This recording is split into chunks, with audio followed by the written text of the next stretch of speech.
Oke. Assalamualaikum warahmatullahi wabarakatuh. Waalaikumsalam warahmatullahi wabarakatuh. Ya. Jadi hari ini kita lanjut ya pembelajaran kita. Setelah minggu lalu kita sudah bahas tentang bentuk-bentuk konflik sosial. Ya. Hari ini kita akan membahas tentang dampak ya. Tapi sebelum kita memulai pembelajaran kita hari ini, alangkah lebih baiknya kita berdoa dulu ya, agar pembelajaran kita hari ini itu diberkahi dan lebih bermakna. Kepada ketua kelas, saya persilakan untuk memimpin teman-temannya. Silakan, Satria. Baik, teman-teman beserta guru, sebelum kita memulai pembelajaran pada hari ini, marilah kita berdoa sesuai agama dan kepercayaan masing-masing agar pembelajaran pada hari ini kita diberi kelancaran. Untuk itu, berdoa dimulai.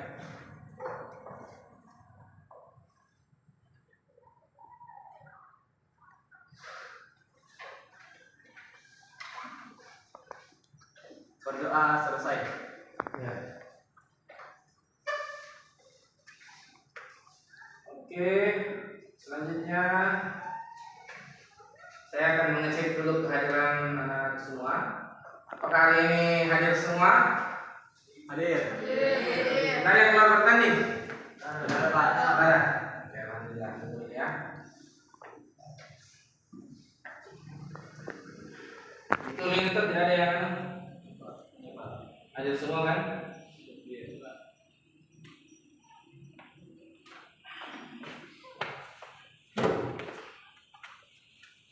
Ada absennya di sini? Oh, iya.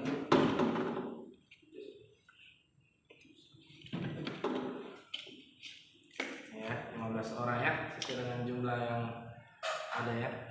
Oke. Saya rasa untuk mengefisienkan waktu, nanti Bapak tinggal paraf di absennya. Kalian yang isi saja. Ada semua. Selanjutnya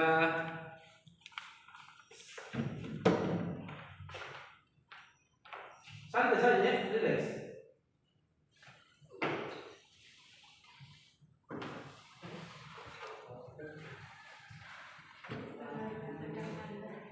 Silakan naikkan dulu buku-bukunya, buku tulis dengan HP. Kalau ada yang mau laptop kan di tahu. Saya bukan.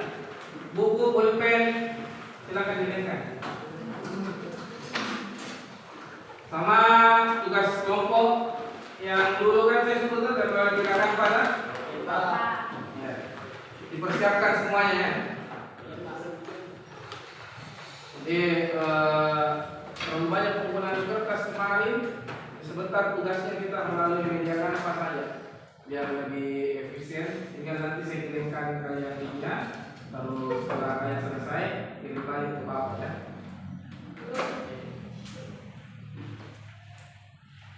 Oke, sebelum kita masuk ke pelajaran kita, terlebih dahulu saya minta dulu anak-anak untuk saya mau dengarkan. Masih ingat pembelajaran kemarin tentang bentuk-bentuk konflik sosial? Masih? Ya, siapa yang bisa? Oke, Lita. Apa yang kamu ingat tentang pembelajaran kita kemarin? Pada pembelajaran minggu lalu mengenai konflik sosial. Jadi konflik sosial merupakan ketidaksesuaian atau pertikaian yang terjadi di masyarakat, baik itu individu dengan individu atau kelompok dengan kelompok. Kalau bentuk-bentuknya ada yang ingat? Di mana ada bentuk cons, des, ada fair, ada hor. Masih ingat? Jadi ada konstruktif, Destruktif, terus ada horizontal, vertikal, ada individu, kelompok, ada apa lagi? Ada 8 itu kemarin ya. Ya. Keterkaitannya dengan pembelajaran kita hari ini. Jadi hari ini kita akan mempelajari tentang dampak ya. Jadi dampak itu pasti ada negatif, ada positif. betul. Ada positif dan ada negatif. Pasti itu. Sama juga yang namanya hidup itu berpasangan. Ya. ada negatif, ada baik, ada buruk. Ada kaya, bukan miskin. Tidak mampu atau kurang mampu. Kenapa? Karena Tuhan ini menciptakan kita tidak dengan kekurangan, ya. Selalu demikian, selalu mungkin di satu sisi kita melihat, kekurangannya ini. Siapa yang nonton Piala Dunia kemarin, pembukaannya Piala Dunia? Pasti rata-rata nonton pembukaannya Piala Dunia atau ada di YouTube itu ya? Ya. Ada yang dua orang yang berdiskusi itu, satu normal, satu kurang yang sampai segini di badannya, ya kan? Tapi ternyata setelah saya cari-cari itu siapa ini orang? Ternyata dia salah satu selebgram, kalau istilahnya di orang Indonesia, dia YouTuber. Dan termasuk dari hasil YouTubernya itu ternyata ya, kalian mungkin normal, tapi ada di antara kalian yang belum tahu bawa mobil kan? Dia sampai segini, tapi ternyata sudah bisa bawa mobil. Tidak ada kakinya. Pasti logikanya ini dari mana ini? Entah. Ya, jadi mungkin dari segi pandangan manusia kita kurang, tapi ternyata Tuhan memberikan kita kelebihan masing-masing. Karena tidak mungkin semuanya, tidak ada kekurangan kan? Ya. Nah, makanya hari ini kita akan membahas tentang dampak positif dan dampak negatif dari konflik itu sendiri, ya. Tapi sebelum kita masuk pada materi kita, kalau kemarin minggu lalu kita terlalu monoton, terlalu kayak apa ya, kaku. Kalian terlalu kaku. Di sini saya mau kalian relax, ya. Jadi kan pelajaran sosiologi ini relax, ya. Makanya Bapak coba, Bapak sudah buat materi deh. Saya mau stand up comedy. Jadi unik dari Bapak ini, ya. Jadi apa ya? Saya harap kalian ada feedback, kalian menangkap apa yang saya sampaikan, dan kalau lucu ketawa, ya. Oke? Ya. Kalau di stand up comedy itu pernah sering nonton tak? Siapa yang kalian paling kagumi kalau stand up comedy komika? Bismuni kemana anak Bismuni? Arif Plata. Saya paling ingat itu kalau Arif Plata yang materinya itu kita orang Sulawesi, khususnya di Sulawesi Selatan, nanti dikatakan orang kalau sudah jadi PNS. Waktu pernah nonton tak? Berarti Bapak sudah jadi orang, kalian belum jadi orang. Jadi apa? Olo-olo. Iya, tapi memang begitu pandangannya masyarakat kita tuh. Makanya betul itu yang disampaikan Arif Plata dalam komedi, dalam materinya. Bodoh, kau apa kerjaan? Jaga toko aja. Bodoh, kasihan. Memangnya jaga toko itu masalahnya apa? Gitu. Nah, menghasilkan banyak. Bukan itu materi hari ini ya. Saya sudah buat materi tersendiri. Materi saya itu sambil nyontek ya karena tidak kuat. Materi saya itu tentang korupsi. Tahu korupsi? Tahu. Oke, kalau begitu saya buka dulu ya. Assalamualaikum warahmatullahi wabarakatuh.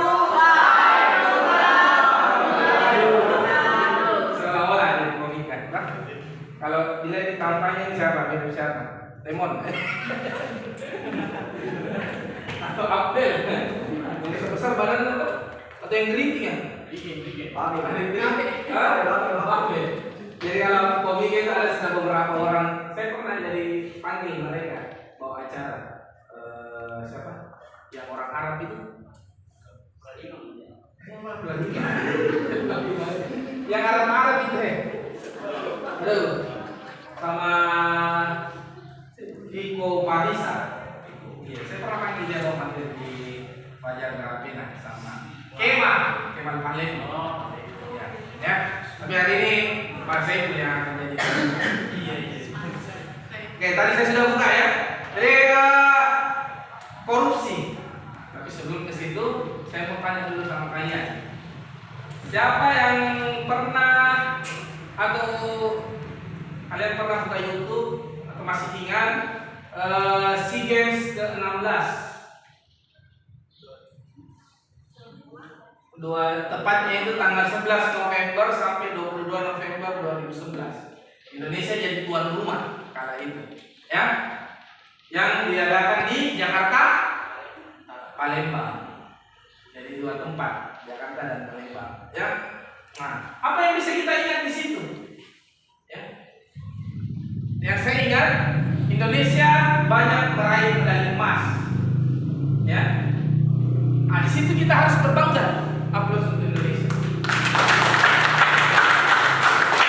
Nah, jadi kita harus berbangga karena cuma di situ kita bisa dapat emas. Di Freeport sudah tidak bisa dapat emas, sudah dikuasai sama Brazil. Iya tak? Ya. Jadi saya bangga karena kita masih ternyata kekayaan alam kita tidak bisa kita miliki, tapi ternyata di ajang SEA Games kita bisa dapat emas. Ya, kasihan sekali. Ya. Jadi kekayaan alam Indonesia itu sudah habis dikeruk sama pihak-pihak asing. Ya toh? Di Freeport siapa yang kuasai? Amerika. Ya. Di Inco, kalau kalian tahu Inco sekarang namanya PT Vale, yang kuasai adalah Brasil. Ini nikel. Nah, lain lagi di Morowali. Banyak sekali tambang-tambangnya, sumber daya. Karena kalau kita bilang Indonesia itu adalah negara yang paling kaya karena sumber daya alam, tidak ada yang kaya di dunia Indonesia. Tapi sayangnya ternyata kita miskin. Sampai saat ini kita masih menjadi negara yang miskin. Ya. Terus, ya, cabang olahraga yang paling banyak menyumbangkan medali emas pada saat itu adalah dayu. Kenapa bisa? Karena Indonesia adalah negara kepulauan yang masuk akal, tapi bukan itu. Ada yang tahu kenapa Indonesia menjadi paling banyak mendapatkan medali emas di cabur dayu? Karena cuma di Indonesia yang bisa sekali mendayung 2-3 pulau terlampaui. Aplaus untuk saya.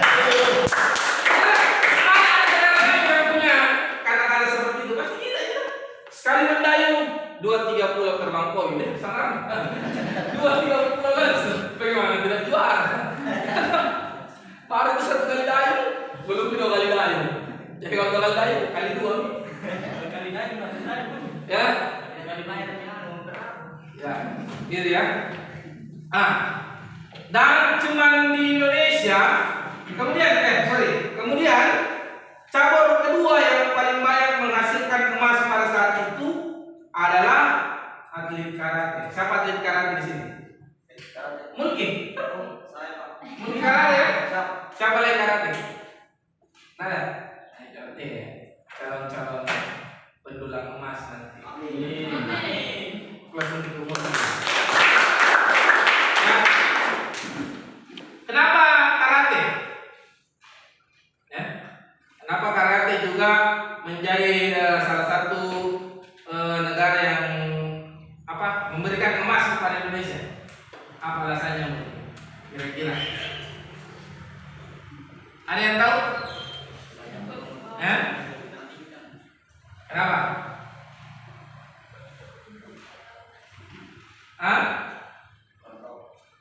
Di istilah karate ada dan. Apa itu dan? Tingkatan. Ya. Kalau di negara lain dia cuma menggunakan dan 1, dan 2, dan 3. Itu kan tingkatan kan? Kalau di Indonesia, kalau dia berkarate dan kawan-kawan dia satu dilawan, tapi juga kawan-kawannya gimana tidak menang dan kawan-kawan cuma di Indonesia. Itu sering terjadi. Jangan dikira di karate di pinggir jalan. Coba kalau mereka berkelahi dan kawan-kawan, Indonesia selalu menang di karate. Ya tak? Kita tahu bahasa ini ya. Oke. Terus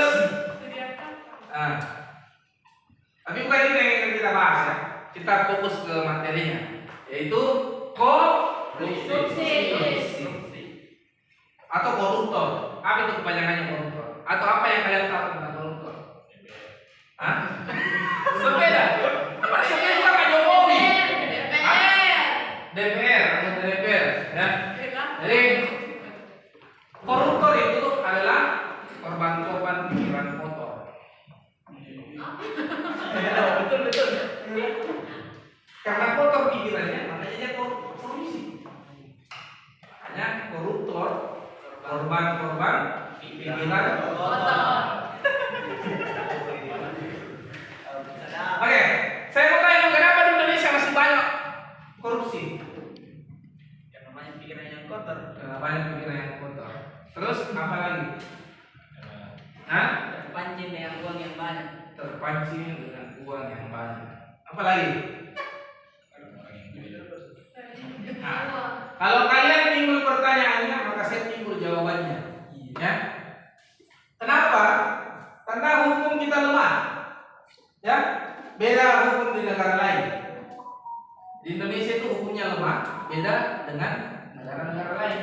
Contoh misalnya Korea atau Jepang. Biasa kita lihat itu kalau orang Jepang ketahuan melakukan kesalahan, dia malu, dia bunuh diri, ya kan? Sedangkan di Indonesia tidak. Nah, bukan itu ya. Nah, contoh misalnya di Arab pencuri sendal itu dipotong tangannya. Jadi kalau ada orang mencuri apapun pasti akan dipotong tangannya. Ya. Kalau di Indonesia pencuri uang, ya, Dibayar dengan uang. yang dipotong masa tahanannya.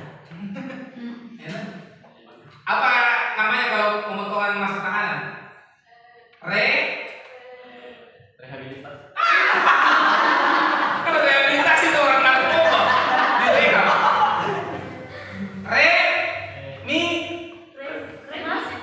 Apa? Kremasi itu apa yang orang itu meninggal dibakar? Remisi. Ya. Jadi kalau di negara lain, di Arab contohnya orang mencuri ketahuan, dipotong tangannya. Kalau di Indonesia masa tahanannya dipotong. Lucu. Nah, ada lagi di Cina, koruptor itu digantung kepalanya. Hah? Kalau ketahuan korupsi, maka digantung kepalanya. Bahkan di Jepang dia sendiri bunuh dirinya. Di Korea Utara saya lihat kemarin di Instagram, Perdana Menteri kan namanya kalau Korea Utara. Ya, jadi dia jalan sama itu yang Kim siapa nih? Yang batal kan? Jadi dia pegang tangannya, tiba-tiba ternyata di sampingnya itu sudah ruang bawah tanah langsung masukkan ke dia dalam lubang. Ya, tapi di Indonesia apa? Ya, kalau di Indonesia digantung kasusnya, bukan orangnya yang digantung, tapi kasusnya yang digantung. Ya, kan? Lucu kan?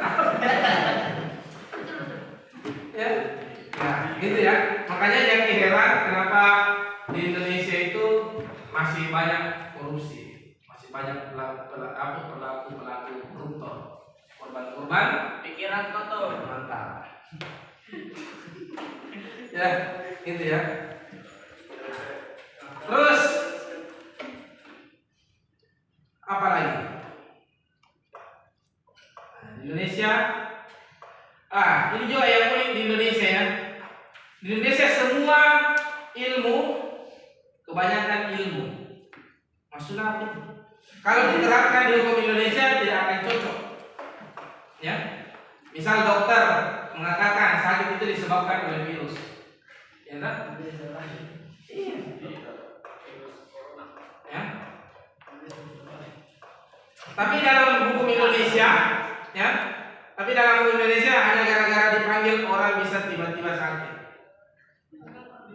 Tiba-tiba sakit.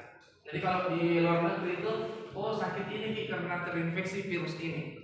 Nah, kalau di Indonesia gara-gara dipanggil ini orang bisa sakit, maka bisa mati. Mudah-mudahan. Apa? Misalnya Mulki sudah tahu dia punya kesalahan, terlambat nih Dia sama ibu dia manja di situ. Tembok. Tiba-tiba saya kalau Pak bilang, mungkin ada panggilanmu di kuliah. Kenapa? Karena takut loh. Gara-gara dipanggil bisa sakit. Nah, selain itu contoh misalnya, dipanggil tiba-tiba mati. Dipanggil sama malaikat maut.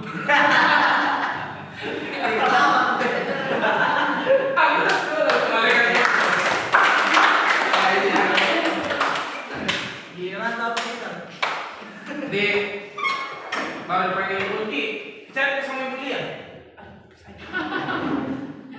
Alhamdulillah, yang tidak ada sakit. Pasti akan banyak alasan yang keluar. Ya, kalau menggunakan ibu dia. Itu karena sampai ke ibu dia. Oke. Katanya di Indonesia sudah menerapkan yang namanya katakan tidak pada korupsi. Mana baju? Jadi itu baju saja. Aku benci narkoba, oh bukan aku benci korupsi. Aku benci korupsi. Lihat, ya di baju kalian sudah ada yang tertempel aku benci korupsi. Kalau saya tidak nama. Ya. Banyak pejabat yang sudah menerapkan. Sampai-sampai kalau saya bapak korupsi, oh tidak. Ini tidak di situ. Selama ini model kantor masih menghadap ke atas, ya pasti korupsi. Pasti kan di majunan. Coba kalau dikasih ke bawah gitu. Jadi lain dunia itu. Di mana sih Pak HP? Uangnya juga. Pokoknya selama masih mengalami kasus di kantor masih aman itu. Ya. Dan katanya di Indonesia tahanan koruptor bisa keluar masuk penjara. Nah, itu bohong. Bohong atau benar? Bohong atau benar? Mana benar ini? Bohong atau benar? Benar-benar bohong. Yang mana yang benar? Bohong atau benar? Bohongnya yang Masa yang benar? Ya, masa bohong benar? Ya, yang benar adalah dia masuk dulu, baru keluar dia kembali. Yang benar. Jadi koruptor itu bisa masuk dulu, baru keluar. Kembali. Ya. Nah, korupsi terjadi di Indonesia tidak hanya masalah uang dan barang, ya. Di Indonesia saking parahnya, waktu juga dikorupsi. Jangan korupsi waktu.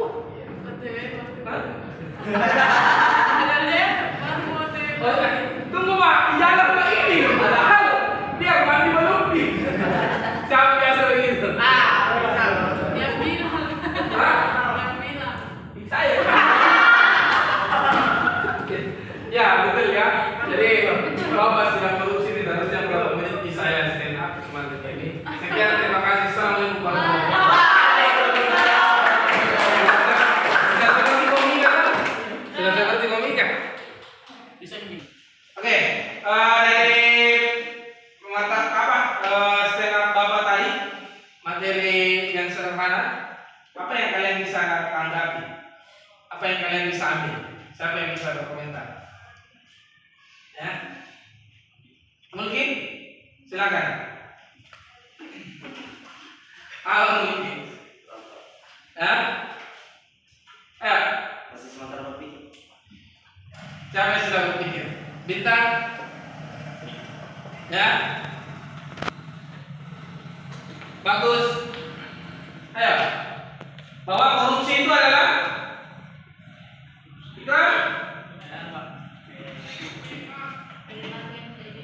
perilaku yang tidak jujur. Ya?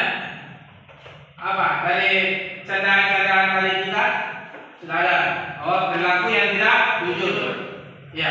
Jadi kita harus jujur ya, dimanapun. Itu modal utama kalau kalian mau berhasil itu jujur. Ya. Karena kalau kita sudah jujur, pasti kita disenangi sama orang. Korupsi dia bilang dari hukum Indonesia karena hukumnya lemah. Jadi korupsi tidak akan bisa hilang selama hukumnya masih lemah ya. Betul. Ada lagi? Iya, karena kalau kita lihat fenomena yang terjadi di masyarakat kita, itu hari itu kan saya sudah bilang kalau koruptor itu tahanan apa, masa tahanannya itu digantung, nggak jelas. Tahu-tahunya ternyata sudah ada di luar, ya sudah bebas mengirim. Sedangkan kalau pencuri mangga, pencuri ayam dihukum jelas bertahun-tahun. Ya, saya rasa itu ya. Oke, selanjutnya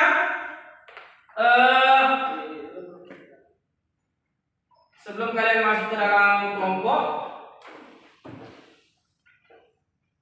saya akan menyampaikan dulu tujuan pembelajaran kita, bahwa tujuan pembelajaran kita hari ini melalui pembelajaran dengan pendekatan saintifik menggunakan model pembelajaran PBL (Problem Based Learning) dengan metode diskusi kelompok. Jadi sebentar kita akan diskusi.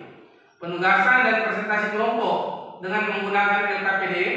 Nanti Bapak akan bagikan LKPD kepada kalian, ya, lembar kerja peserta didik. Peserta didik mampu mengidentifikasi dampak terjadinya konflik. Jadi kalian sudah bisa mengidentifikasi dampak terjadinya konflik dan menyajikan kesimpulan. Ada mana saya ini mati. Tidak, tentang kesiaran. Saya yang di depan. Itu tadi. Itu sudah dibuka. Baru kita mulai. Jadi mampu mengidentifikasi dampak terjadinya konflik dan menyajikan kesimpulan dari hasil pengamatan tentang dampak terjadinya konflik di masyarakat dengan baik, dengan disiplin, penuh tanggung jawab, kerja keras, religius, berwawasan lingkungan sebagai karakter positif, berbudaya literasi, berpikir kritis dan komunikatif dalam masyarakat. Jadi ini tujuan pembelajaran kita ya, tujuan pembelajaran yang akan kita capai ya. Tujuan pembelajaran melalui pembelajaran pendekatan saintifik. Jadi kita akan menggunakan model problem based learning. Oke, materinya adalah dampak terjadinya konflik sosial yang saya sudah bagikan minggu lalu. Kalian saya suruh buat cari materinya, ya. Oke. Selanjutnya saya akan melempar link video yang akan kalian tonton di HP masing-masing. Soalnya saya bawa, ada di sini, saya bawa. Cuman kalau saya putar nanti takutnya tidak kedengaran suaranya. Iya. Ya, tidak kedengaran suaranya. Makanya saya kirimkan linknya saja ya.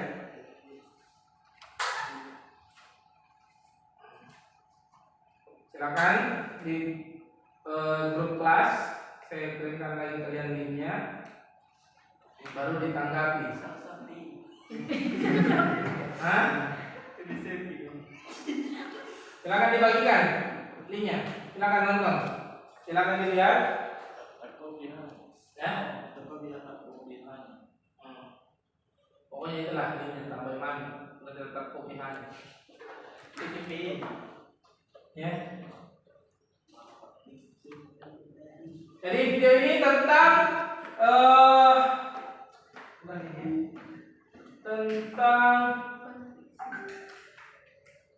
tragedi Kanjuruhan Malang.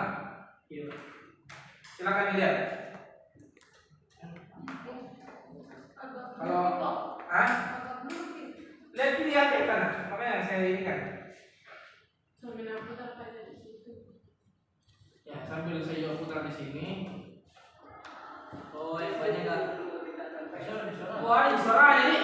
Ini yang paling kita lihat. 1, 3 waktu yang tidak ditentukan. 11 tragedi kebutuhan. Iya, ini sudah Sampai evaluasi dan perbaikan. di mana ini? Memerintahkan PSSI untuk menghentikan sementara 31 Terus ya. evaluasi. Kita ulang ya. Baik.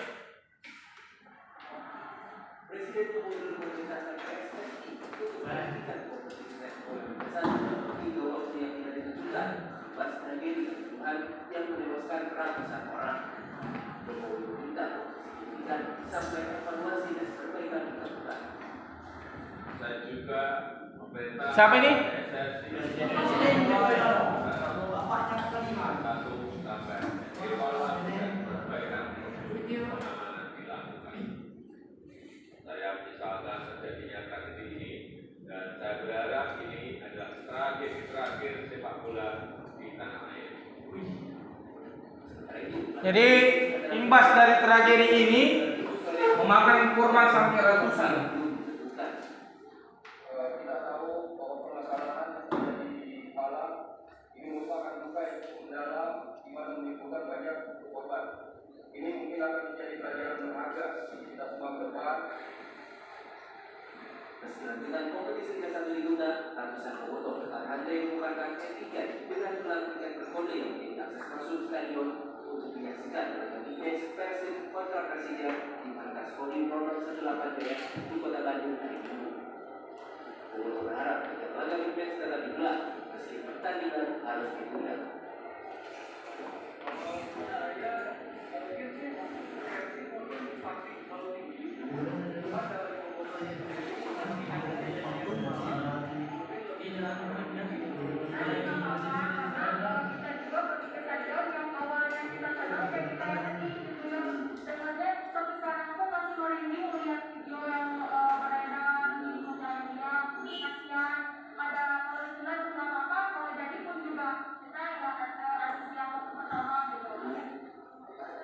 Direktur Persib Bandung Tim Cahyono memastikan bahwa meski dilakukan penundaan, tiket pertandingan Persib melawan Persija yang telah terlanjur terjual masih berlaku dan dapat digunakan oleh para supporter untuk menyaksikan pertandingan tunda.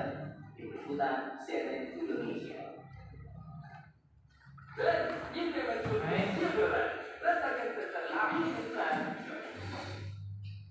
Akhirnya pakai Rexona. Apa sih? Tawa. Oke, setelah kita menonton tadi video, ya, pasti kita sudah sama-sama mendengar kejadiannya ya. Jadi tragedi ini menjadi tragedi terbesar kedua di dalam sejarah olahraga di dunia. Tragedi yang bersifat negatif. Anda bilang bagus sih, naik namanya Indonesia. Ini apa? Naik tapi bukan yang positif. Oke. Kalau begitu dari tayangan video tadi, dari tayangan berita yang kita nonton, apa yang kalian bisa ambil? Siapa? Angkat tangannya. 31 dihentikan. Hah? 31 dihentikan sementara. 31 dihentikan sementara. Ya. Coba dijelaskan dulu Kak Diman. Maksudnya itu gimana? Presiden Joko Widodo menginstruksikan Liga 1 2022-2023 untuk dihentikan sementara akibat insiden Stadion Kanjuruhan Malang. Saya juga telah perintahkan kepada Menpora, Kapolri, dan Ketua Umum PSSI untuk melakukan evaluasi menyeluruh pelaksana pertandingan sepak bola dan juga prosedur pengamanan penyelenggaraan, kata Jokowi dalam jumpa pada saat itu. Jumpa pers pada saat itu ya. Oke, ada lagi yang lain? Saya Pak, Ya, silakan. dari video tersebut saya juga mendapat ada dampak positifnya. Yang pertama, diharapkan itu supporter semua Pak bisa jadi lebih dewasa. Yang kedua, dibenahinya stadion tersebut.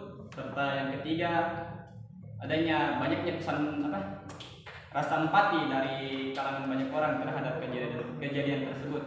Oke. Ada lagi? Kalau itu tadi Diman mengangkat satu dampak negatifnya, kalau Bintang tadi mengangkat 3 dampak negatifnya. Ada lagi yang mau menambahkan dampak negatifnya? Apa dampak negatifnya? Bagus. Indonesia menjadi nilai buruk oleh negara luar. Jadi nilai buruk ya. Jadi yang sebenarnya orang menganggap Indonesia itu aman-aman saja, tapi dengan kejadian seperti ini perlu diwaspadai, jangan sampai batal menjadi tuan rumah Piala Dunia usia di bawah 20 tahun ya. Itu dampak negatifnya. Dari dampak psikologis bagaimana? Orang yang ditinggalkan, orang yang gimana? Trauma. Kenapa? Bagaimana traumanya? Trauma mengizinkan anaknya menonton pertandingan secara langsung. Iya, ya. Jadi saya saja sudah mau menikah, ada yang anakku. Kalau main itu PSM, pasti ada aku, jangan bukan nonton. Nah, dan sampai ada sering kejadian-kejadian. Ya walaupun saya pernah mengalami kejadian itu. Jadi waktu saya masih sekolah di SMA, ya, saya kan termasuk saya pertama kali gantikan dari UKI. Kalau kalian tahu, di The Maxwell itu saya pertama kali gantikan dari UKI. Jadi dari UKI dulu itu sebelum Laskarnya yang jantan, dia The Maxwell. Tapi ada problem. Dan pada saat itu saya pernah jadi juara supporter Makassar Buang Maros. Akhirnya saya diambil sama The Maxwell untuk menggantikan dari UKI pertama kali. Ya lewat pemasangan bukan lain. Jadi kejadian-kejadian yang seperti di Kencoran Malang pernah saya alami, ya. Memang itu gas dermaga dan pedis sekali. Jadi kalau dulu kita di kampus kalau ada orang demo, nah supaya tidak terlalu pedis dirasa di mata kita pakai odol di sini.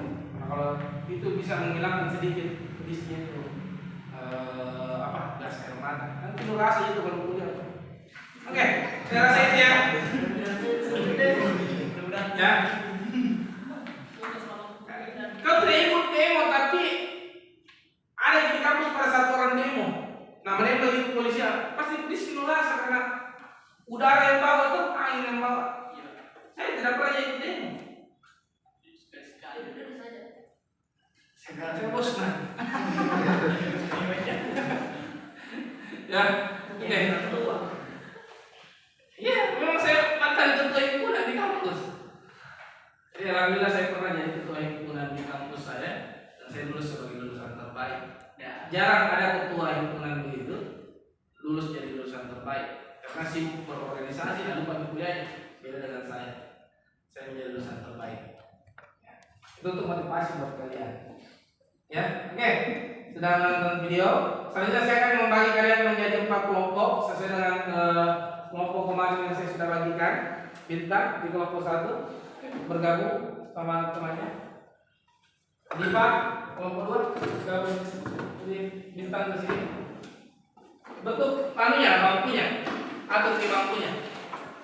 Bagaimana supaya sedangkan kalian dalam balik. Ya, bosan di sini.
Nanti Bapak yang moderator ya.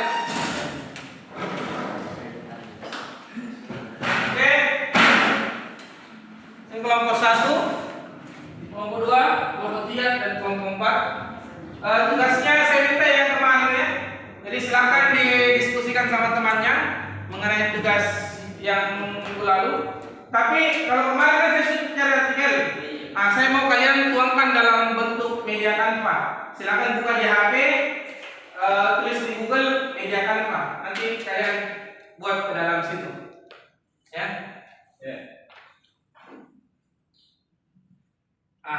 Sambil saya juga bagikan di situ LKPD-nya ya. Jadi kalian bisa mengerjakan melalui media Canva ya.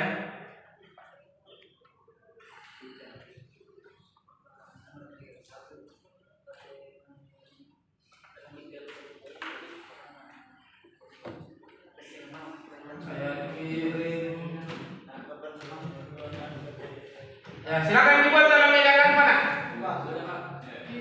Ya dulu. Itu sudah yang materinya jika dapat belum dituangkan di Canva. Jadi sebentar kalian presentasi media Canva.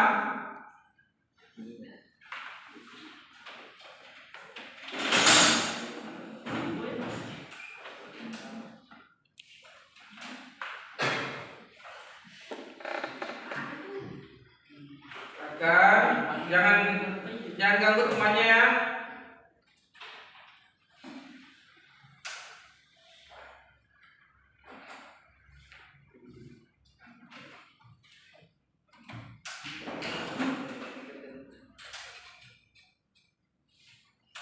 Coba perwakilan kelompok chat ke masing-masing.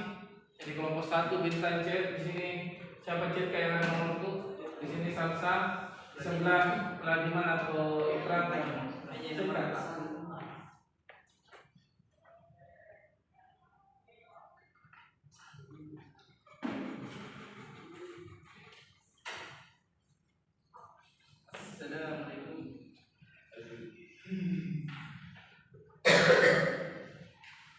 Tapi ini, saya ulang dulu, satu dulu ya.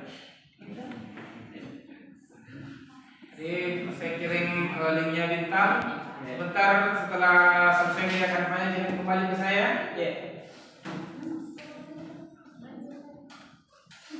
Kenapa ini? Dan kenapa?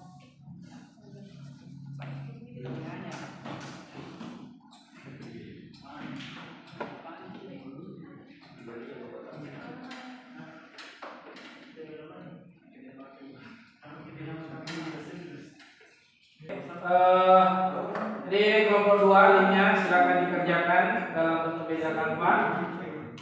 Kalau sudah kirim ke saya. Salah. Ada di suatu saya kirim. Yang mana ini kan? Yang 5646 nomornya? 646 saya. Oh 646. Kita kelompok 4 ya? Kita kerja.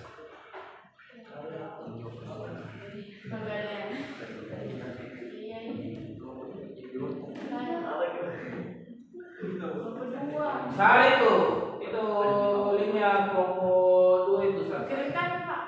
Ya, kirim ya bisa. Dapat berapa Pak? Kirimkan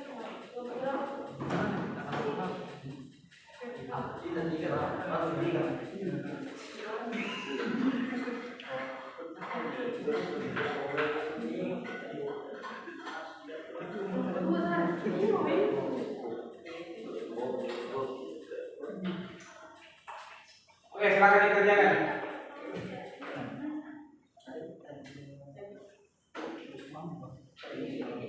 Silakan kalian berdiskusi. Kalau ada yang tidak dimengerti silakan tanyakan ke saya.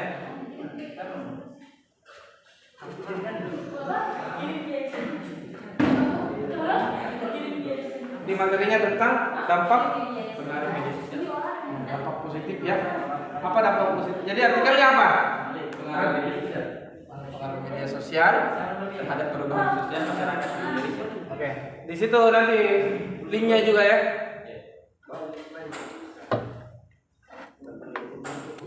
Jadi artikelnya harus kalian sertai dengan link di mana kalian ambil ya. Tuangkan di dalam media kampanye. Kelompok 2. Mana artikelnya? Ya, tuangkan terus ya ini ya. Link.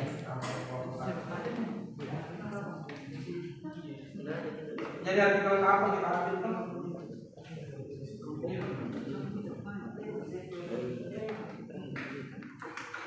Nomor 3. Linknya mana? Jangan lupa tulis linknya.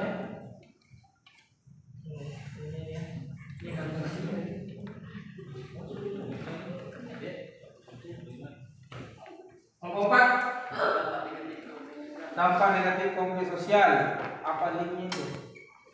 Krisis ini judulnya. Krisis moral praktek korupsi. Ya.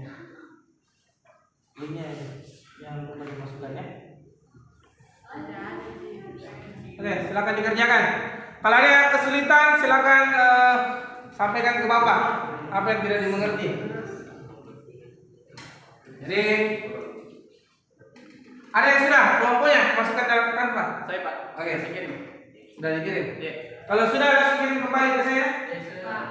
Ya. Jadi kita menentukan dulu siapa yang akan naik presentasi. Nah, melalui apa tadi gamesnya? Domikado. Oke, dari kelompok 1 dulu. Silakan berdiri semua, 4 orang. Saling pegangan tangan. Ini untuk menentukan siapa yang naik presentasi ya. Begini, Bapak begini. Lebih begini, tapi jangan sedikit tangannya kemana?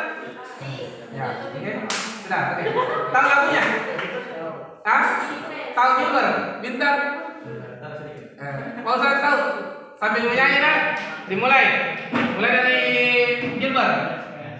Do, Mika, do, Mika, do, Ska, Ska, do, Ska, do. Sing, dua kali kalau sing. Dua kali di sini. Sing. One. Kalau kalau yang presentasi sampai depan boleh ya. Ini contoh ya. Sampai yang keempat kalau ada hindar ya. Kayak kalau kena ini terpaksa kita yang presentasi. Oke, kita ulang kan? Iya. Lagi. Ya, dari posan. Ulang. Mikado, Eskado. Bea, sing. 1, 2, 3. Fokus. Udah ya. Kelompok 1 sudah ya. Jadi sebentar Gilbert yang naik presentasi. Yang lainnya nanti setelah Gilbert presentasi ada sesi tanya jawab ya. Nah, yang lain bantu menjawab. Nah, silakan kelompok 2. Kelompok 2 juga ada kelompok positif. Iya. Jadi ada satu memegang, ada satu yang main chess. Berdiri di bawah.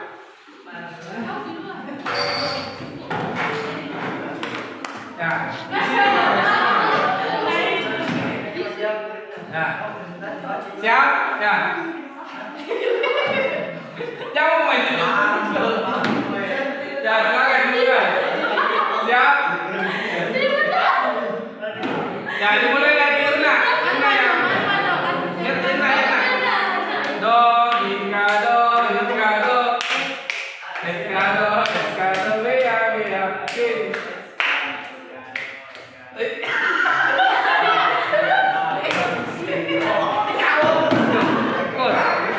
Kalau sing 2 kali lah.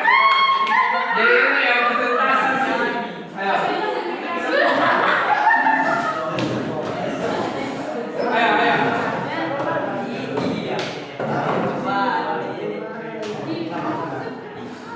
Mulai.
Nanti kelompok 3 yang bertanya. Nanti kalau kelompok 2 yang naik, kelompok 4 yang bertanya. Kenapa? Karena 1 dan 2 itu sama materinya, 3 dan 4 sama materinya. Oke? Jadi yang bertanya itu yang beda materinya. Cek dulu. Ada sudah kirim tak? Ya sudah Pak.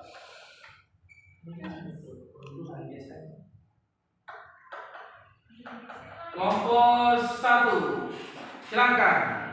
Nah, silakan diperhatikan di depan semua. Menghadap ke depan semua lah. Bagus. Siapa? Perhatikan. Oke, silakan. Kami dari kelompok 1 akan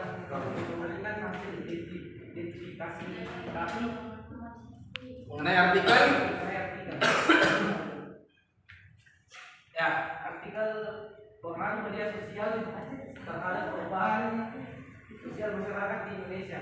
Itu ada linknya ya. Sorry. Ada linknya ya. Itu link artikelnya. Saya harap kalian juga sudah memasukkan linknya. Lanjut. Perkembangan teknologi informasi membawa sebuah perubahan dalam masyarakat. Akhirnya media sosial menjadikan perilaku masyarakat mengalami pergeseran budaya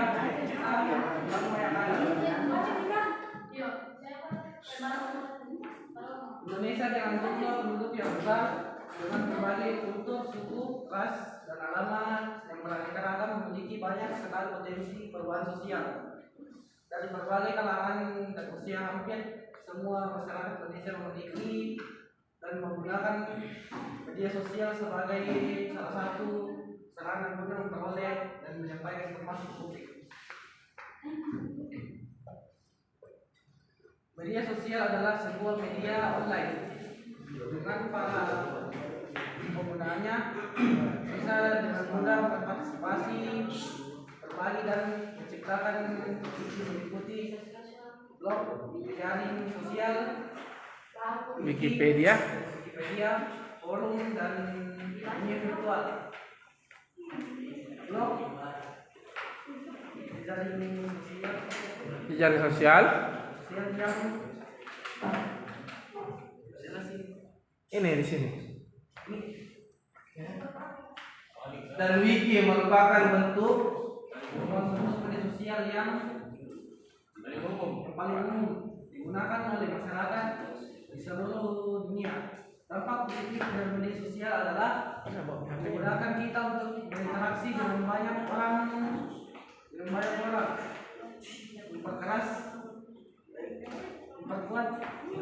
memperluas pergaulan, jarak dan waktu bukan menjadi masalah. Lebih mudah dalam biaya lebih murah. menyesuaikan diri, Penyebaran informasi dapat berlangsung secara cepat, biaya lebih murah. Adanya media sosial ambil HP-mu deh. telah mempengaruhi kehidupan sosial dalam masyarakat. Perubahan dalam hubungan sosial atau social relationships atau sebagai perubahan terhadap keseimbangan atau Yang mana? Apa? hubungan sosial dan segala bentuk perubahan pada lembaga-lembaga kemasyarakatan di dalam suatu masyarakat yang mempengaruhi sistem sosialnya, termasuk dalam nilai-nilai sikap dan pola perilaku di antara kelompok-kelompok di dalam masyarakat. Perubahan sosial positif seperti kemudahan memperoleh Silakan kelompok 3 informasi, bertanya. memperoleh keuntungan secara sosial dan ekonomi. Oke, itu ya pemaparan dari kelompok 1. Ya turun nah, di atas saya. Tentang jadi dia mengambil artikel tentang pengaruh media sosial terhadap perubahan sosial masyarakat di Indonesia. Selanjutnya saya lempar ke kelompok 3 untuk menanggapi. Siapa yang akan berbicara? Menyampaikan tanggapannya. Berdiri. Ya, Mulki ya. Saya akan memberikan pertanyaan kepada kelompok 1. Untuk kelompok 1, setujukah Anda dengan penggunaan atau dengan adanya media sosial, di mana seperti yang kita lihat kebanyakan dari media sosial ini hanya mengakibatkan hal-hal yang negatif saja. Terima kasih. Ya, terima kasih. Silakan Mulki. Aplaus dulu untuk Mulki. Nah, jadi pertanyaannya si Mulki, setujukah Anda mengenai penggunaan media sosial? Sementara yang kita lihat itu penggunaan media sosial lebih banyak ke area negatif. Ya, silakan dijawab langsung oleh temannya di kelompok 1. Bagus. Teman-teman, saya akan menjawab pertanyaan dari kelompok 3. Jelas saya setuju. Kenapa? Karena media sosial ini jika digunakan dengan baik, maka akan sangat banyak sekali manfaatnya. tadi sudah dibacakan oleh perwakilan kelompok kami mengenai dampak positifnya ya. Tapi saya akan coba tambahkan. Saya masih teringat kisah dari Pak Saiful yang pernah menceritakan pengalaman hidupnya, di mana beliau mengatakan bahwa andai bukan karena aplikasi online, sebut saja Grab dan sejenisnya, mungkin Pak Saiful belum bisa punya mobil sampai saat ini. Kenapa? Karena Bapak mau bayar pakai apa? Gaji dari hasil mengajar saja tidak cukup untuk bayar cicilan motor. Nah, ini malah bayar cicilan mobil. Duit dari mana? Hubungannya apa dengan kemajuan media sosial? Pandangnya ini Jelas saya. ya, dengan kemajuan media sosial sekarang, banyak orang terbantu dengan media sosial tersebut. Contoh saja, tadi pengalaman guru kita, Pak Saiful, dengan adanya aplikasi Grab, beliau punya penghasilan tambahan dan alhamdulillah bisa punya mobil dan juga bisa membiayai ibu beliau. Betul begitu, Pak? Ya, betul ya. Dan masih banyak lagi contoh-contohnya yang lain. Sekian dari kami. Aplaus untuk bagus. Jadi betul ya, Anda bukan aplikasi Grab atau apa media-media online. Bagaimana saya bisa mobil? Pada saat itu saya masih honor digaji 3 bulan sekali. Dalam 1 bulan itu hitungan 400 sampai 500. Mana ada mobil cicilan mobil 400 500, tidak ada ya. Nah, tapi ya itu ya. Oke, bagaimana Mulki? Dipahami? Oke. Terima kasih untuk kelompok 1. Silakan terus Gilbert. Selanjutnya perwakilan dari kelompok 2.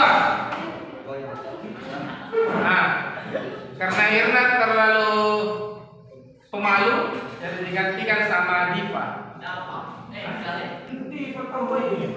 Tunggu ya, sudah dikirim. Lihat hasilnya.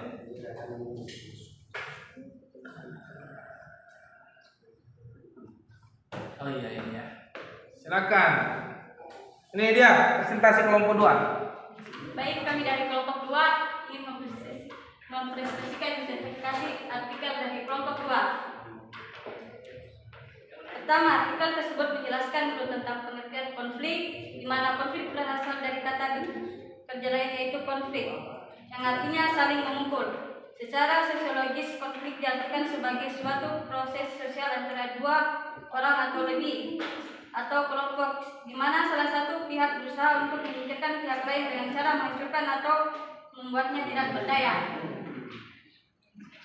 Kedua, penulis menjelaskan tujuan dari penulis artikel tersebut, di mana tujuan dan penelitian ini adalah untuk mengetahui pengasuh konflik yang terjadi pada kinerja karyawan di PT Pegadaian Tersorok Manado diambil sampai sebanyak 30 responden.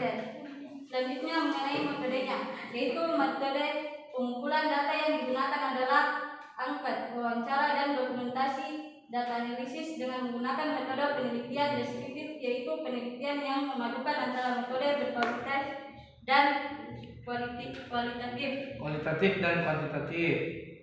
Pada penelitian ini, hasil korelasi sederhana menunjukkan korelasi atau pengaruh yang kuat antara variabel konflik dan kinerja sebenar 0,87%.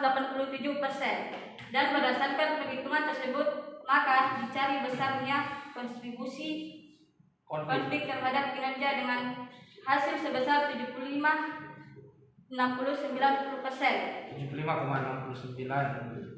Dan dalam penelitian ini, penulis mendapatkan hasil dampak konflik terdapat kinerja karyawan yang berdapat positif. Kesimpulan dari hasil penelitian ini menunjukkan hadirnya pegawai Pegadaian Manado menangani dan mengelola konflik. Pegawai dilakukan secara efisien dan efektif, maka akan timbul dampak positif melalui perilaku yang dipandang pegawai sebagai potensi sumber daya manusia dengan sebagai konsekuensi dengan seperti meningkatkan ketertiban disiplin dalam menggunakan waktu kerja, meningkatkan hubungan kerjasama yang produktif, motivasi kerja, dan saran untuk mencoba memperbaiki atau mempertahankan penerapan konflik yang ada melalui penerapan secara sadar adanya konflik.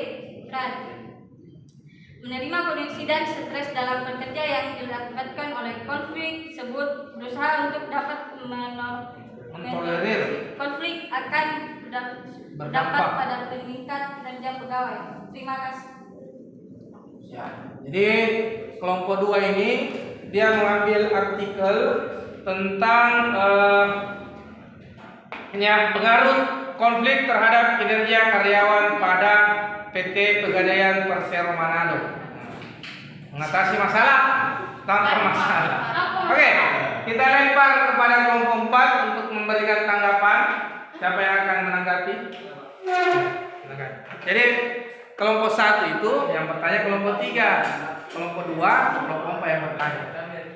Silakan, Ladiman. Kami dari kelompok 4 akan mengajukan pertanyaan kepada kelompok 2, yaitu kenapa dalam artikel tersebut atau penelitian tersebut menghasilkan kesimpulan bahwa dengan adanya konflik itu bisa meningkatkan hasil kerja dari pegawai Pegadaian di Manado.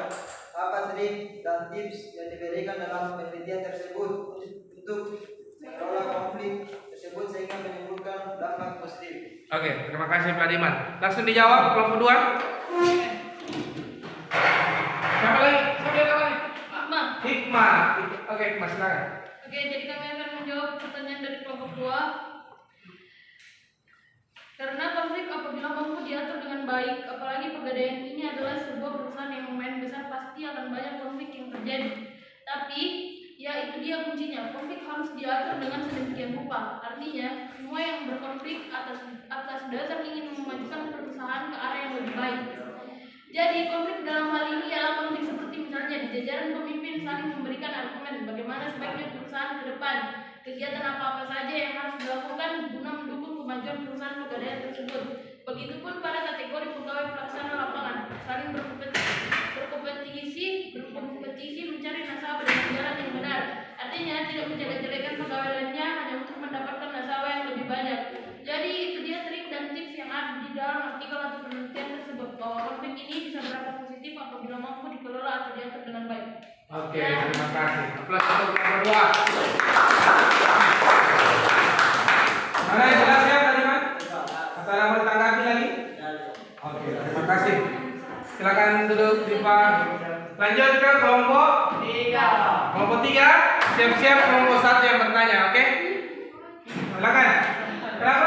Oh, gantian ya, supaya bicara semua ya. Saya bukakan juga artikelnya. Tunggu ya. Silakan diperhatikan semua anak-anakku. Nah, ini dia artikel dari kelompok 3. Silakan. Baik, saya dari kelompok 3 ingin menjelaskan tentang dampak negatif konflik. Konflik khususnya yang berbentuk kekerasan telah menjadi kajian banyak ahli psikologi, terutama dalam kaitannya dengan aspek internal manusia.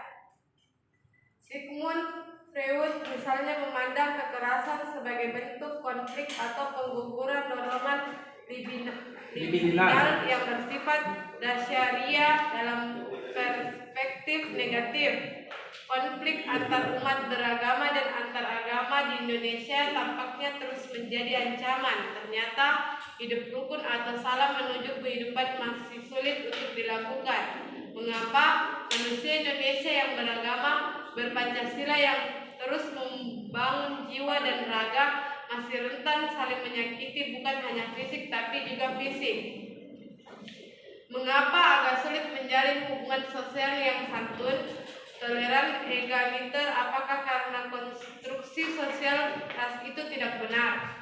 Apakah pandangan agama juga berperan dalam memicu konflik tersebut? Atau jangan-jangan pria yang secara insting memunculkan potensi konflik?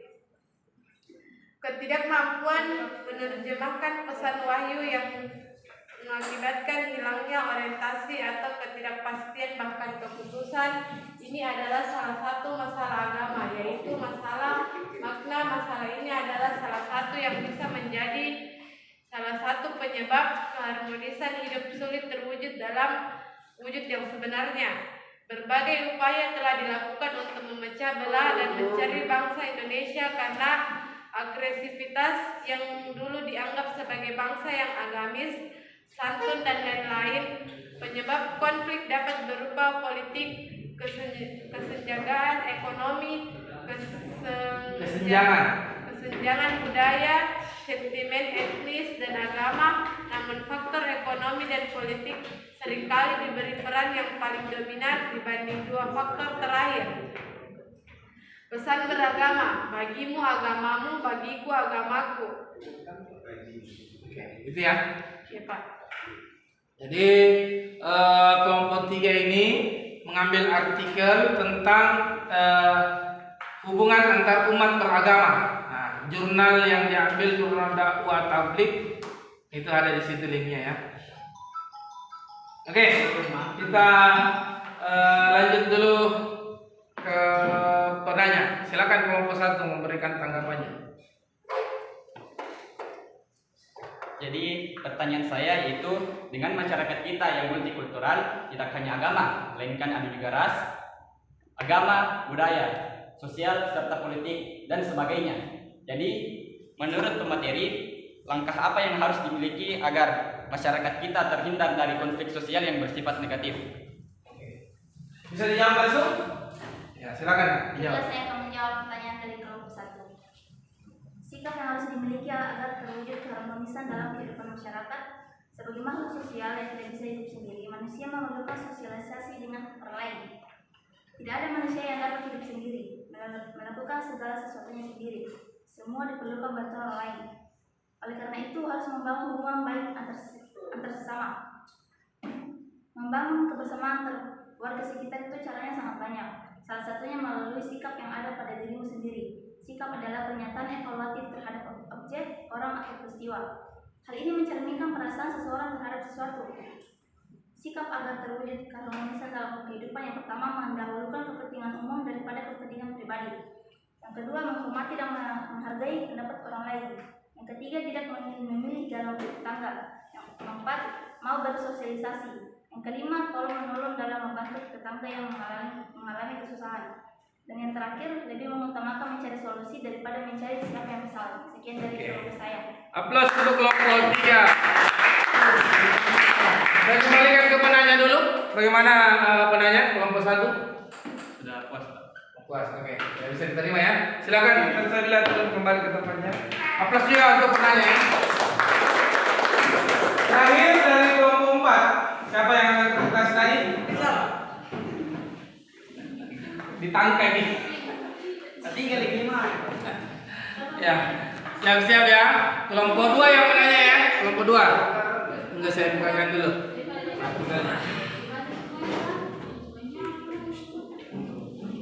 Oke, silakan. Assalamualaikum warahmatullahi wabarakatuh.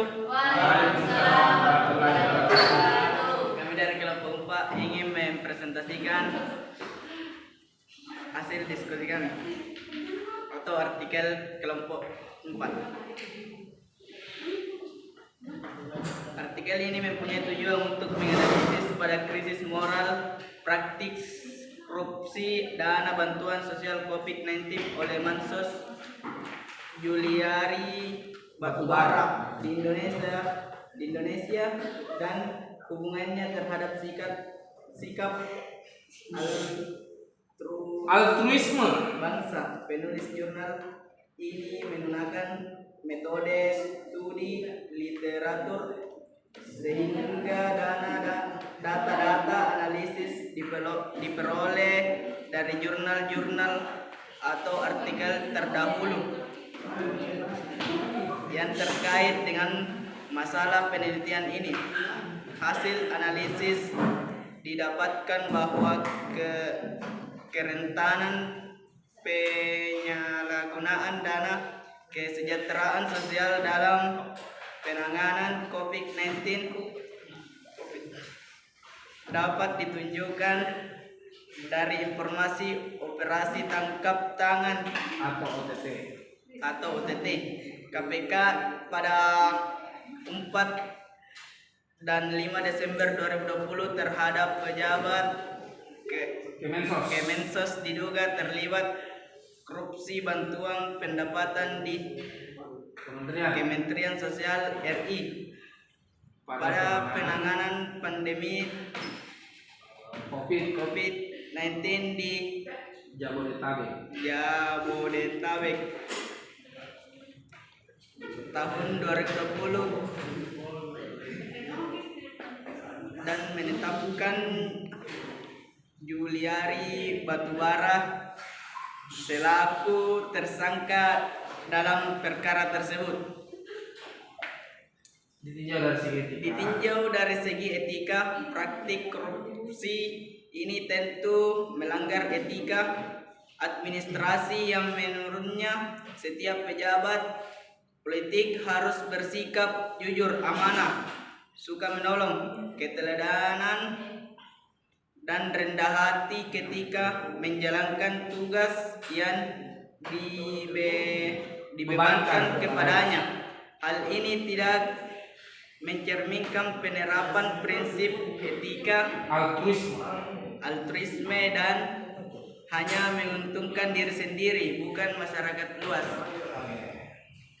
Itu ya pemaparan dari kelompok 4 ya. Jadi artikel yang dia ambil itu mengenai krisis moral praktik korupsi di Indonesia dan hubungannya terhadap sikap altruisme bangsa. Studi kasus korupsi dana bansos COVID-19 oleh Mensos Juliari Batubara. Oke, selanjutnya saya lempar ke kelompok berapa yang bertanya? Kelompok 2. Silakan kelompok 2 bertanya. Tipe lagi, yang lain. Marwah kan? Ayo Marwah. Irna kan? Irna tadi itu Rai. Marwah apa? Oke, Marwah.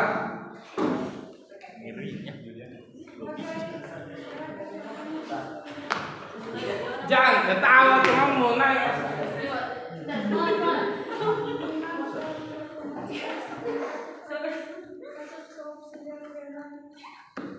Irna, coba Irna, yang jelas suaranya Irna. Orang flu kok suruh naik presentasi, tidak jelas suaranya. Ayo. Sebagai masyarakat yang hanya bisa membaca, menyimak, dan berkomentar negatif atau kasus korupsi yang dialami bukan hanya pada dana bansos COVID, tetapi juga pada kasus korupsi yang lainnya. Sudah pasti kasus korupsi itu kita anggap salah. Tapi coba kita berada pada posisi pelaku tersebut, pasti kita juga akan tergiur. Uang ratusan miliar ini kita pegang, pasti akan ada hasrat untuk mengambil atau mendapat keuntungan dari uang tersebut. Dengan berbagai cara membuat laporan yang fiktif agar mendapatkan juga keuntungan dari dana tersebut. Siapa coba yang bisa menolak pesona dari uang tersebut? Ya, walaupun kita tahu bahwa kita bukan milik kita. Pertanyaan saya, bagaimana cara untuk menghilangkan korupsi di negara kita? Sementara korupsi itu sendiri sudah jadi tradisi atau budaya. Jadi pertanyaannya, bagaimana cara mengatasi korupsi di negara kita, sedangkan korupsi itu sendiri sudah menjadi budaya dan tradisi di kalangan masyarakat kita. Oke, silakan. Siapa yang akan menjawab? Aprizal, silakan Aprizal. Baik, saya akan menjawab pertanyaan nomor 2. Korupsi masih menjadi masalah yang kompleks di banyak negara, termasuk Indonesia. Indonesia termasuk negara dengan indeks persepsi korupsi yang tinggi. Saya lihat tahun 2014 sampai sekarang, perkara korupsi yang ditangani KPK sebanyak 618 kasus. Internasional Indonesia telah merilis persepsi korupsi yang menunjukkan posisi Indonesia di peringkat 96 dari 180 negara pada awal tahun 2022. Korupsi di Indonesia erat kaitannya dengan aspek suap, pengadaan barang dan jasa, serta penyalahgunaan dana yang lazim dilakukan oleh pihak swasta dan pegawai. Langsung saja di situ ada tuh yang strategi.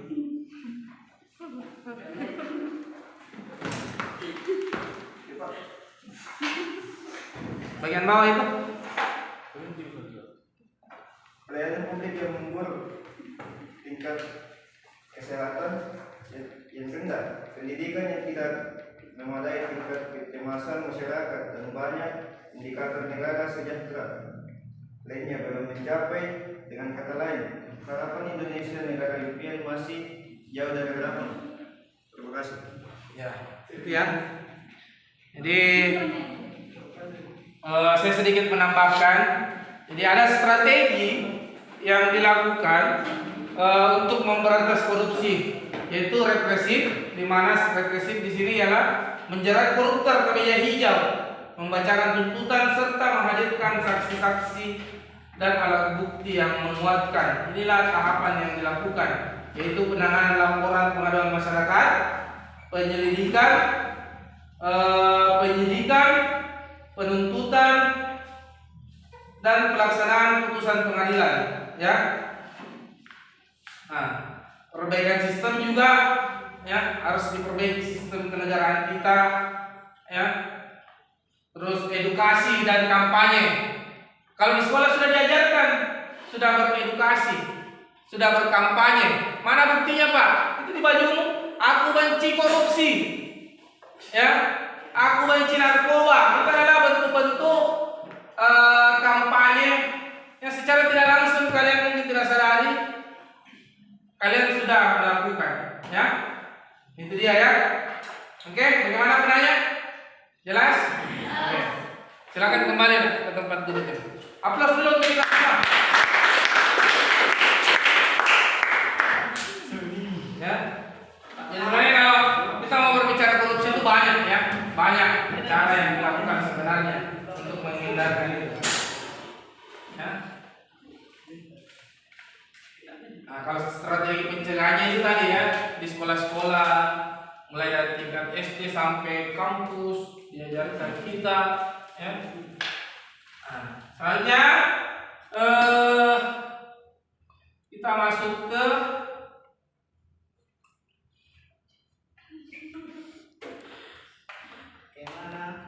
merumuskan kesimpulan. Silakan membuat kesimpulannya.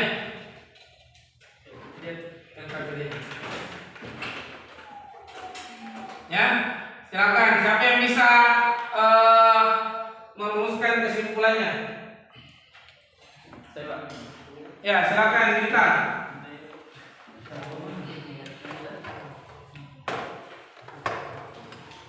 Jadi kesimpulan untuk pembelajaran pada hari ini ada beberapa. Yang pertama yaitu dampak positif dari masalah konflik.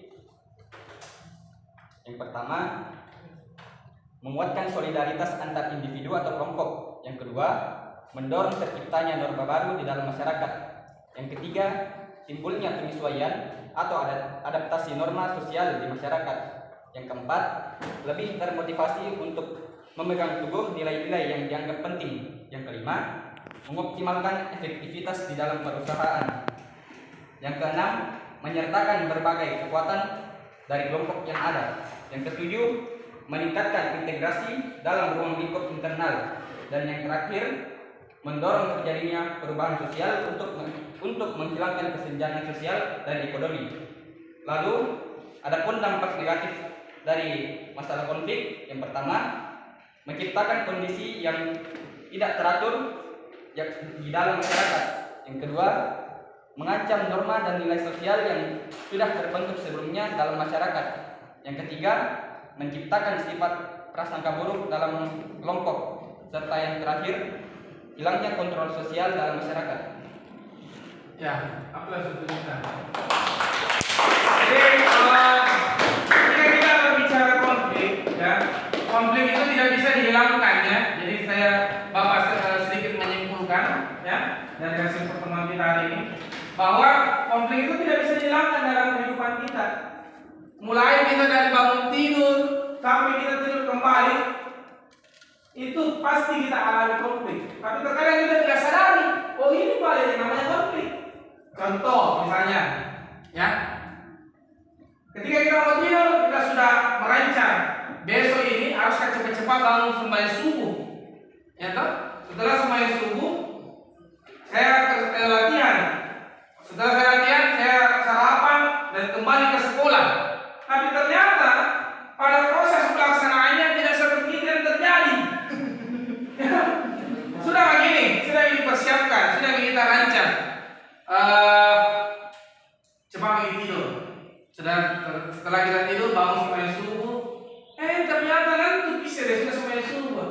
Sebentar latihan dia tidur dulu sedikit. Ya kan? Tidur sedikit. Ternyata apa? Kesiangan. Bangunnya sudah hampir jam 9. Nah kita masuk jam 9. Mau tidak mau? Tidak sempat malah dia. Biar mandi tidak sempat. Apa yang terjadi? Celupkan 2 jari ke air. Tinggal cuci mata. Ya, siapa biasa lakukan ini senang 2 jari? Ya. Kalau ikram bukan 2 jari, 5 jari. Lagi masuk 10 jari. Ya, tidak sempat mandi. Ya kan? Ternyata inilah konflik yang kita alami. Secara tidak sadar ternyata seperti ini konflik. Ya, jadi makanya tadi sebelum pembelajaran kita mulai, Bapak membacakan tujuan pembelajaran yang akan kita capai. Tadi sudah dibahas, ya. Kalian sudah menyajikan hasil diskusi kalian. Kalian sudah menyimpulkan, ya, upaya dampak-dampak dari konflik tersebut. Jadi ada 2 tadi, dampak negatif dan dampak positif.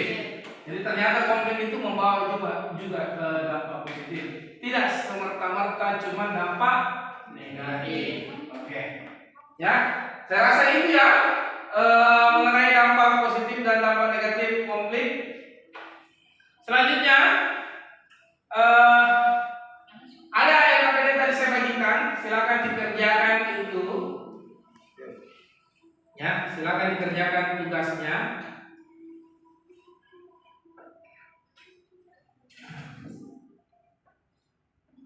Sebelum kita melakukan evaluasi, kita apresiasi dulu kelompok yang aktif hari ini. Kalian sudah terima kasih sama kalian karena sudah aktif dalam diskusi kita hari ini. Aplaus dulu untuk kita semua. Jangan mengantuk, ya. Ya, tadi evaluasi ada di LKPD yang saya sudah bagikan. Silakan dikerjakan lagi melalui LKPD. Ya. Ada 5 nomor soal, silakan dijawab. Setelah itu kirim kembali ke saya. Nanti saya akan memberikan penegasan-penegasan dari pertanyaan tersebut. Ya, silakan dikerjakan. Saya kasih waktu 7 menit karena 5 nomor harusnya sebentar ya. Ada di semua toh di situ. Materinya juga kita sudah bahas semua. Sudah dapat soalnya toh? Dari KPD? Kalau ada yang belum silakan tanya. Soalnya itu yang pertama konflik positif. Ya. Iya di bawahnya. Ya, sudah ada di LKPD-nya. Bapak sudah bagian LKPD melalui media-media tadi, media Canva. Ya kalau melalui kita pakai Quizzes, hari ini kita pakai Canva dulu. Baik dari segi tugas maupun diskusi kelompok tadi.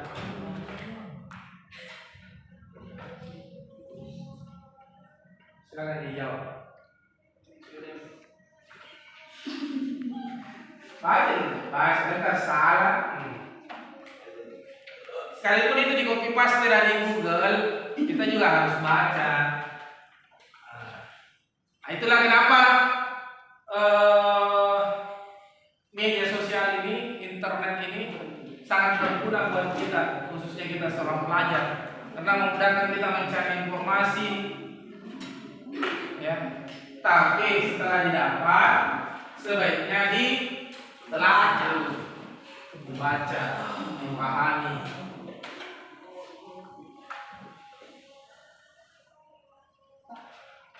Yang ini Pak? Iya. Soalnya Yang ini berarti? Silakan dijawab. Benar. ini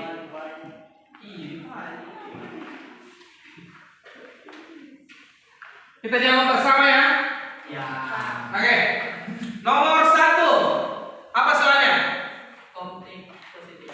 Nah, apa itu konflik positif? Siapa yang bisa? Pausan. Konflik positif adalah Pausan.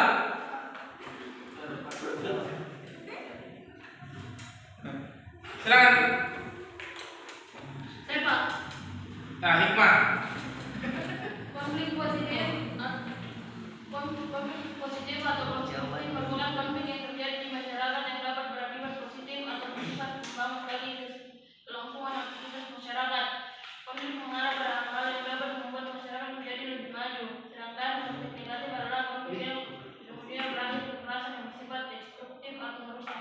Ya, jadi di situ nomor 1 itu diminta apa itu konflik positif dan apa konflik negatif. Selanjutnya nomor 2 dampak positif konflik siapa? Mulki, akan Mulki. Dampak positif konflik pertama menguatkan solidaritas antar individu atau kelompok, kedua mendorong terciptanya norma baru dalam masyarakat, 3 timbulnya penyesuaian atau adaptasi norma sosial di masyarakat, 4 lebih termotivasi untuk memegang teguh nilai-nilai yang dianggap penting, 5 mengoptimalkan efektivitas di dalam perusahaan, organisasi maupun masyarakat, 6 menyelenggarakan berbagai kekuatan kelompok yang ada, 7 meningkatkan integrasi dalam ruang lingkungan, dan terakhir mendorong terjadinya perubahan sosial untuk menghilangkan kesenjangan sosial dan ekonomi. Ya, dampak negatifnya siapa yang bisa? Siapa yang nama? Anissa, silakan Anissa. Dampak negatif konflik yang pertama menciptakan kondisi ketidakteraturan sosial dalam masyarakat. Yang kedua mengancam norma dan nilai sosial yang terbentuk sebelumnya dalam masyarakat. Yang ketiga menciptakan sifat prasangka buruk antar kelompok. Dan yang terakhir hilangnya kontrol sosial dalam masyarakat. Oke, nomor 3 siapa? Bintang. Konflik positif, di mana pada saat itu saya mengalami perbedaan pendapat di kelas pada saat belajar. Namun, bukannya semakin memanas, melainkan kami dapat pengetahuan yang banyak karena ada beberapa teman yang mengeluarkan pendapatnya. Kemudian, konflik negatif, ketika menonton pertandingan futsal antara sekolah, kami melawan sekolah lain. Karena sekolah kami kalah, kami melempar botol ke dalam lapangan. Kami tidak menerima kekalahan tersebut sampai akhirnya konflik melebar sampai di luar lapangan. Konflik dari sekolah yang kami lawan membalas dan terjadilah perkelahian antar supporter. Akibatnya bukan cuma sekolah kami yang didiskualifikasi, melainkan beberapa siswa yang dianggap sebagai provokator ikut ditangkap oleh polisi. Oke, gitu ya. Jadi itu pengalamannya Bintang katanya mengenai konflik yang pernah dia alami. Selanjutnya nomor 4 siapa? Aprisal nomor 4.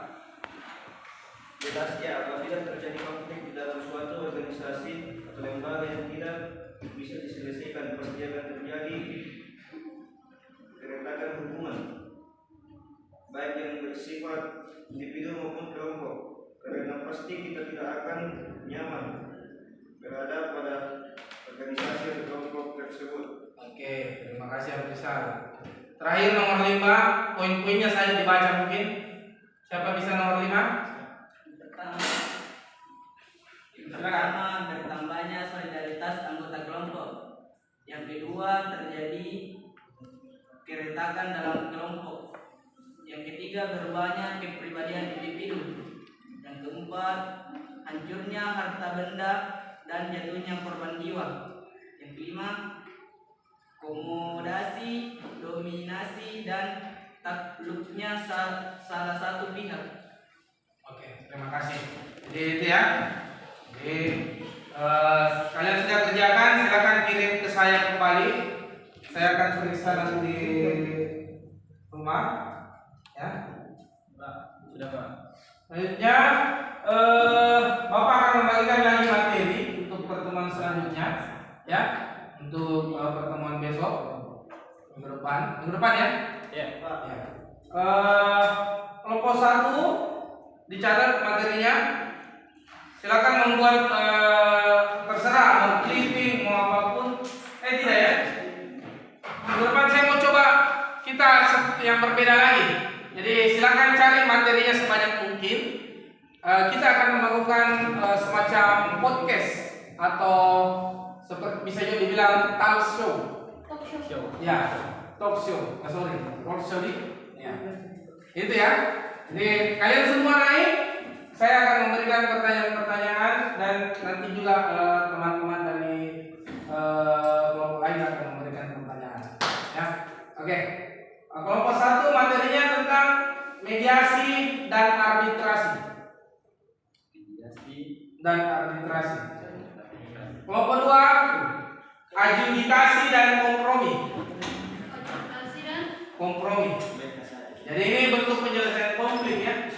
Yang ketiga konsiliasi dan koersi. Kelompok 4 terakhir apa bacaan ini kan? Stalamen.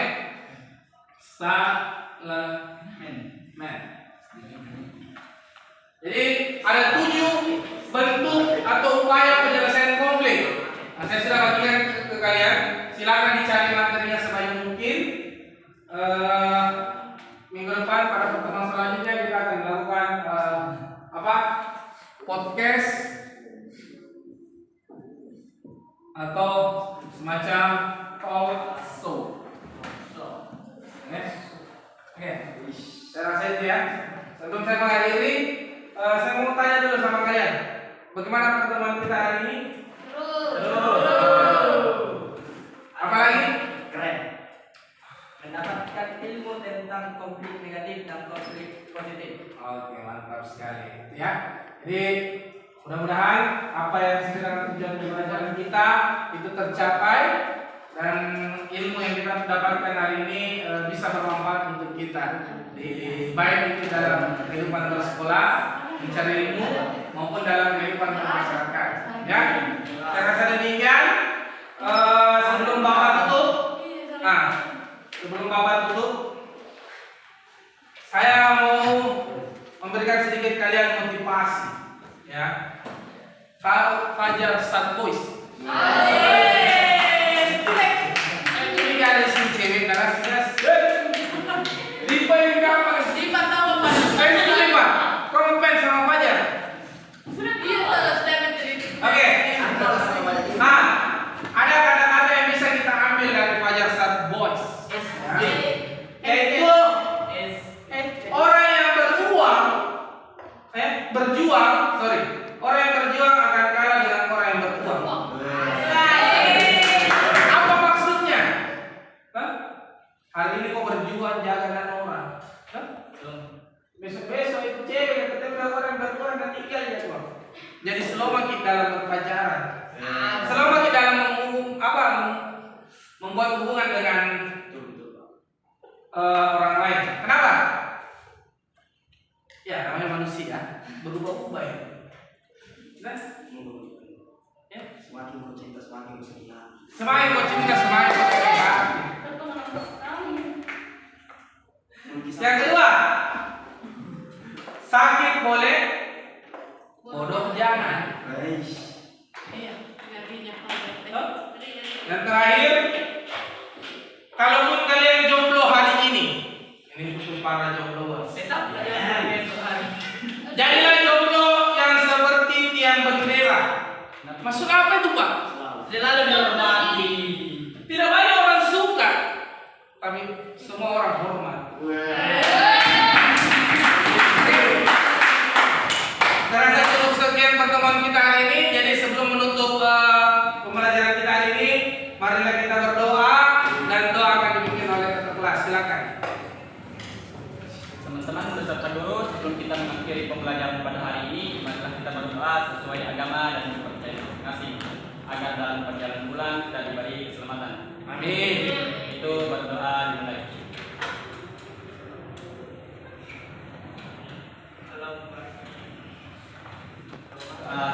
Oke.